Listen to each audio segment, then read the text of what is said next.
Good morning. તો સ્વાગત છે તમારું નવા બ્લોગમાં અને નવો દિવસ છે આજે સોમવાર. તો સવારથી જ વરસાદ ચાલુ થઈ ગયો છે. હમણાં જ જાયગા વરસાદ જોઈ લો તમે એકવાર. જો ચાલુ છે સવારનો. રાત્રે પણ છાંટા પડતા હતા. આ નજારો તો ખરો છે, મસ્ત છે.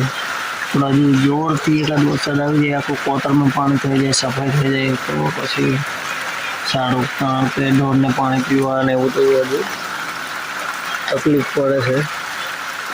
નળમાં તો આવતું નથી, ઢોરને પીવાને એવું તો વાંધો પડે. વરસાદ એકવાર વધારે થઈ જાય તો પછી વાંધો ના આવે. ઝાડાનું પાણી ચાલુ થઈ જાય એટલે પછી મસ્ત રીતે બ્લોગ બધા નેચરના આવશે તો જોવાનું ચૂકતા નહીં. અને આજે તો હજુ બ્લોગ ચાલુ થયો છે એટલે આખા દિવસનું બતાવું છું. ચાલો, સવારનો ચાલુ છે. અત્યારે 10:30-11 વાગી ગયા છે. વરસાદ ચાલુ છે, જોઈ શકો. વરસાદમાં જ ઊભો છું અને આ ડુંગરમાં એકદમ વાદળ આવી ગયા છે.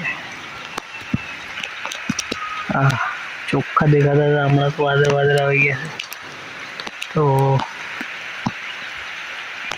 જોઈ લો.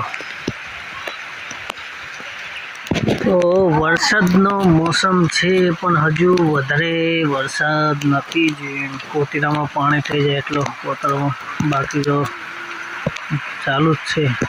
કાલ રાતનો સવારમાં આવ્યો તો પાછો. તો આખા દિવસમાં શું ચાલે એ બતાવું.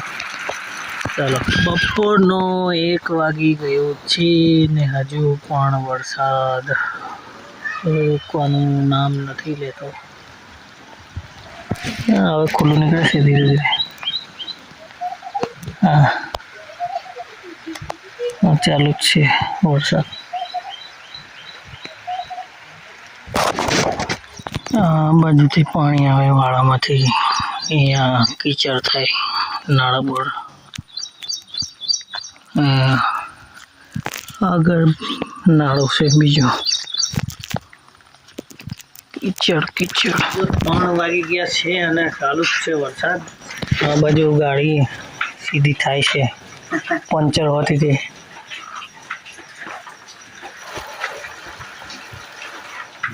બરોબર.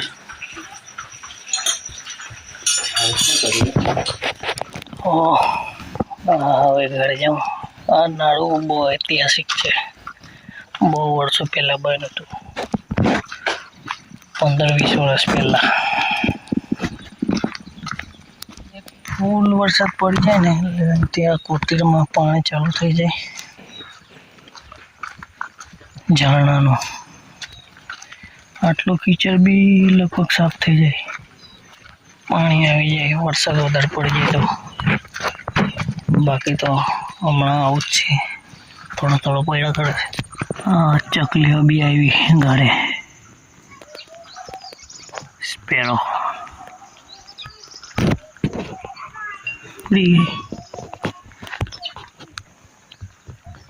3 વાગી ગયા તે પણ એવું જ છે.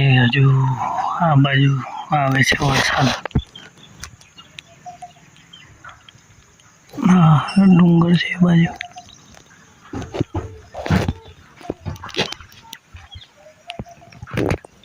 તો આ ઘરે જ હમણાં ગલકાના વેલા છે. આ સળગવો છે પણ કડવો છે. આ બાજુ છે શાકભાજી કાઢેલા ને દૂધી ને કંકોડા એ બધું. બીજું હવે પાછળ જઈને બતાડો ઘરનું. મકાઈ મહિના ઉપરની થઈ છે. આજે મહિનો લગભગ 28 તારીખ. એટલે ચાલો, મકાઈ તુવેર મહિનાની થઈ ગઈ. નિંદામણ કરી નાખ્યું છે એટલે થોડું ચોખ્ખું લાગે છે. બાકી તો